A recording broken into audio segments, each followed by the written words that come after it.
भाजपा के अति आक्रामक मुस्लिम विरोधी चुनाव प्रचार से मुस्लिम समाज ने एक तरफा तौर पर सपा को ही अपना वोट दे दिया तथा इससे फिर बाकी भाजपा विरोधी हिंदू लोग भी बसपा में नहीं आए।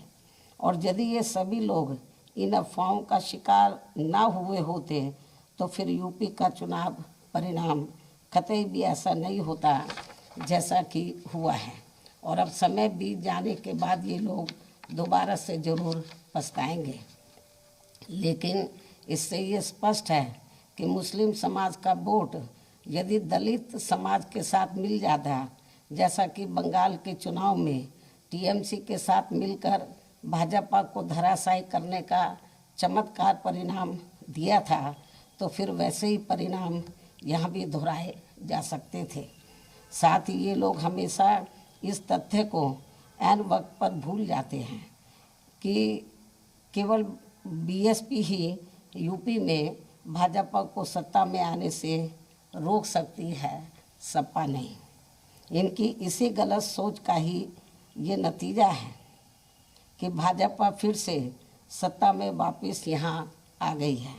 और यदि यूपी में तिकोना संघर्ष हुआ होता, जिसकी पूरी संभावना भी थी, तो तब यहाँ यूपी के परिणाम बीएसपी की अपेक्षा के मुताबिक आते तथा फिर भाजपा को सत्ता में आने से रोक लिया जाता।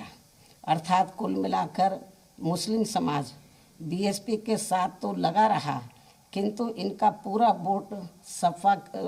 वोट समाजवादी पार्टी की तरफ शिफ्ट कर गया। और इनके इस गलत फैसले से बीएसपी को बड़ा भारी नुकसान ये हुआ कि बीएसपी समर्थक अपर कास्ट व ओबीसी समाज की विभिन्न जातियों में भी ये डर फैल गया कि सपा के सत्ता में आने से दोबारा यहाँ जंगल राज आ जाएगा और फिर ये लोग भी भाजपा की तरफ चले जाएंगे। इस प्रकार से भाजपा को हराने के लिए मुस्लिम समाज ने बार बार आजमाई हुई पार्टी बीएसपी से ज़्यादा सपा पर भरोसा करने की बड़ी भारी भूल की है, जिसकी सज़ा बीएसपी को मिली है। ये काफ़ी कड़वी व सीख लेने वाली भी है। जिसकी सज़ा बीएसपी को मिली है कि हमने पे भरोसा किया, जिसकी सज़ा बीएसपी को मिली है वह काफ़ी कड़वी व सीख लेने वाली भी है। इसलिए इस कड़े अनुभव को खास ध्यान में रखकर ही अब बीएसपी आगे अपनी रणनीति में बदलाव जरूर लाएगी। लेकिन ऐसे हालातों में भी बीएसपी मूवमेंट के हित में संतोष की बात ये रही है कि दलितों में से खासकर मेरे खुद के अपने समाज का वोट हमेशा की तरह इस बार भी अपनी मूवमेंट व पार्टी की लीडरशिप के साथ चट्टान की तरह पूरी मजबूती के साथ खड़ा रहा है। जिन पर मैं कितना भी गर्व महसूस करूं वह कम ही होगा तथा उनका जितना भी मैं आभार प्रकट करूं वह कम ही होगा।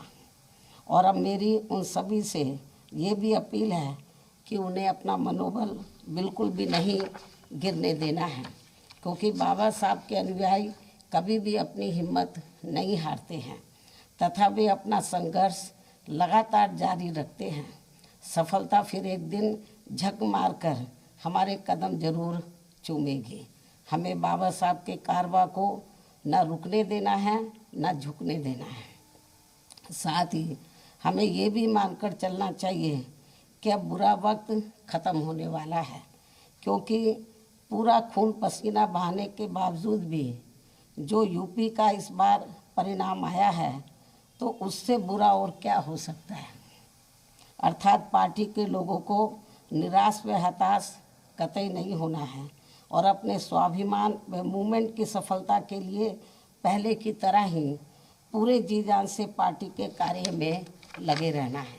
साथ ही इस बार यूपी में पार्टी की अपेक्षा के मुताबिक नतीजे नहीं आने को लेकर फिर से मैं उन्हें ये कहना चाहती हूँ, इस बार चुनाव में मुसलमानों का वोट एक तरफा सपा की ओर जाते देखकर दलित वर्ग में से मेरे खुद के समाज को छोड़कर बाकी सभी हिंदू समाज ने सपा के रहे गुंडा, माफिया, आतंकी व भ्रष्ट राज को याद करके तथा ये सोचकर कि कई हिंदुओं का वोट बंटने से सपा सत्ता में वापस ना आ जाए, इसके डर से इन्होंने बीजेपी की नीतियों व कार्यशैली से दुखी व परेशान होते हुए भी अपना एक तरफा वोट बीजेपी को अंदर अंदर ट्रांसफ़र कर दिया।